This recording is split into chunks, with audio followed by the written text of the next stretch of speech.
मोदक पेढे.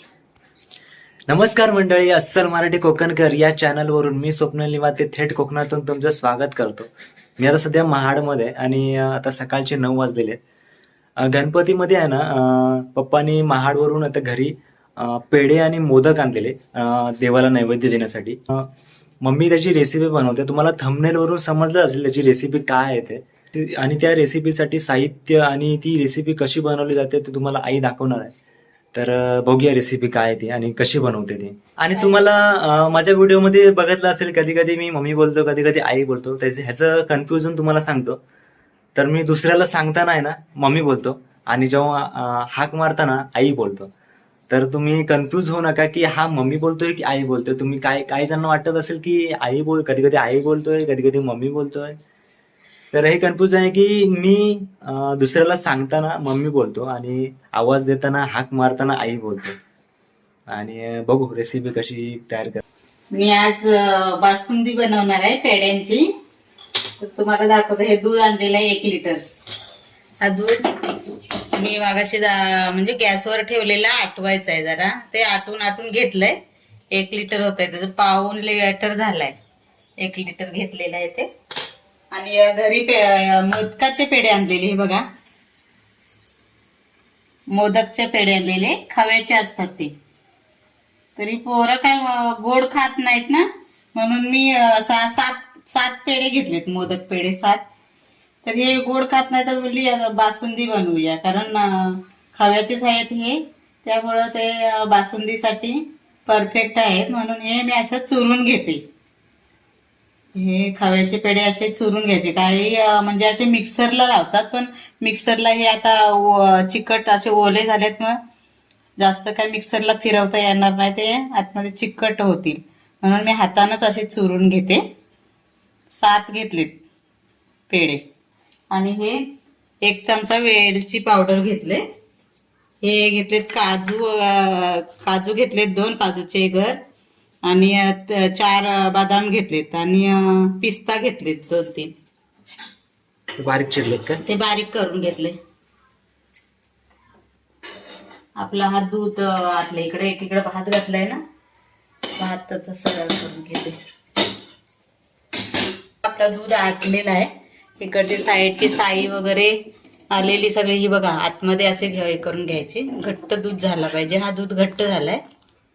तर आता मी हे बारीक केलेले पेढे त्याच्यात घालून घेते. हे बघा, असे बारीक करायचे. दूध घट्ट झालं म्हणजे मगाशी पण आठवलं का? हो, मगाशी ठेवलेला ना गॅसवर, तो आठवलंय. हे आता हे घालून घ्यायचे आणि हलवत राहायचं. त्याचे गुठळ्या ना झाल्या पाहिजे, असं एकजीव सगळं झालं पाहिजे. मी 7 घेतलेले. 1 लिटरला 7-8 घ्यायचे पेढे. असे हलवून घ्यायचे, उकळी येऊन द्यायची पुन्हा एकदा. आणि ते पेढे गोड असतात खूप, म्हणून मी साखर 1-2 चमचेच घालणार आहे, थोडं जास्त गोडवा येण्यासाठी. बासुंदी जरा गोडच असते, जास्त पण गोड नाही, मी जास्त पण असे कमी गोड नाही.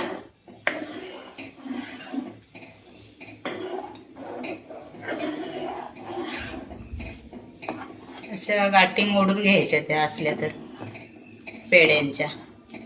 दुधात एकजीव झालं पाहिजे.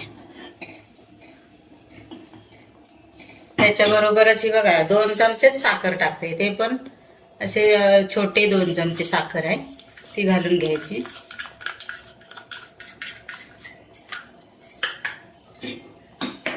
आणि उकळी येऊन द्यायची.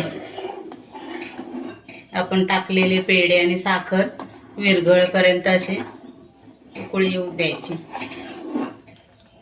कारण असे घरी कोण खात नाही, मग असे बासुंदी खातात.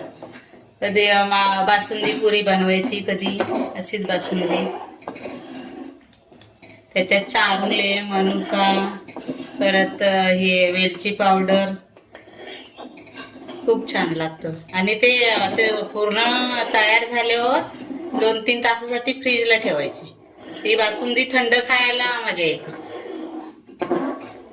हॉटेल सारखी बासुंदी होते पेढ्यांची पण, कारण ते पण खवा वापरूनच करतात ना. कधी दूध पावडर टाकतात घट्टपणा येण्यासाठी, पण आपलं दूध घट्टच आहे आणि ह्या पेड्यांनी घट्टच, आणि फ्रीज मध्ये ठेवल्यावर अजून घट्ट होते. त्यामुळे काय दूध पावडर टाकायची काही गरज वाटत नाही. जरा पातळ असेल तर दूध पावडर मिक्स केली तरी चालते. पेढे कमी असतील तर दूध पावडर जरा वापरायची.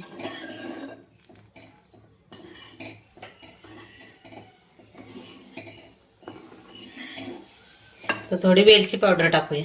1 चमचा मी वेलची पावडर घेतली. चांगला म्हणजे सुगंध येतो.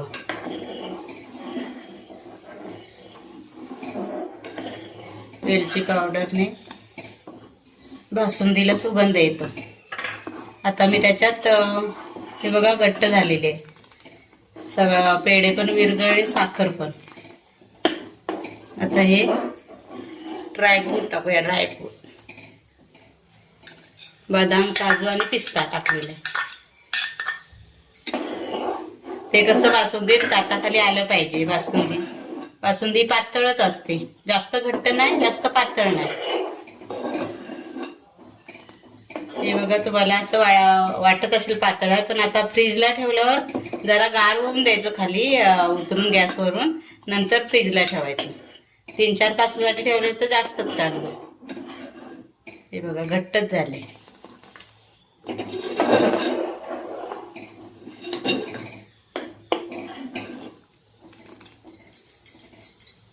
कुठेही पेड्याची हे नाही. आता काजू बदाम टाकलेले वर दिसत आहेत तुम्हाला, पण असं पेड्यांचं हे कुठं, पेढे आणि साखर पूर्ण विरघळले.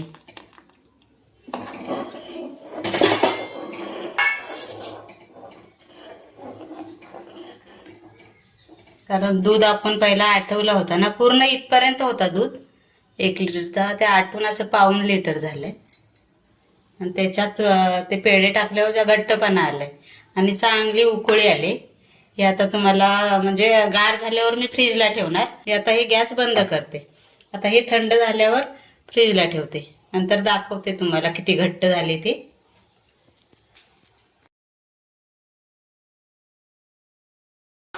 हे बघा गार झाला, अर्धा तास झाला गार जर झाली आपली बासुंदी. आता फ्रीज मध्ये ठेवूया.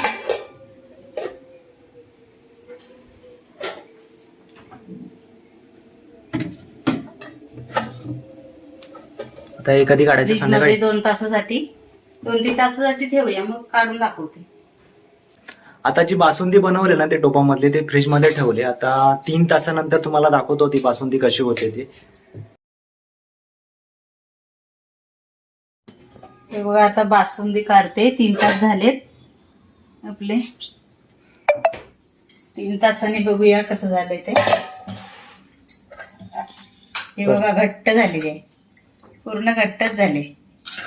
मगाशी पातळ होती ना आपण फ्रीज मध्ये ठेवली तेव्हा, आणि आता बघा किती घट्ट वाटते, अगदी हॉटेल सारखीच. तुम्हाला दाखवते सर्व करून. प्रॉपर 3 तासाने 3 तासाने आपली बासुंदी एवढी घट्ट झाली. गार, आणि बासुंदी गारच खायला आवडते. गारच छान लागते ना, कुठे गारच असते. आणि ही बघा किती घट्ट झाली. पातळ होती मगाशी, आता दाखवते तुम्हाला.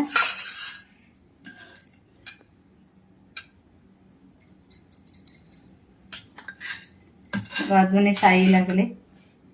ही बघा किती घट्ट आहे. म्हणजे असे ओतताना तुम्हाला वाटत असेल ना घट्ट किती आहे म्हणून.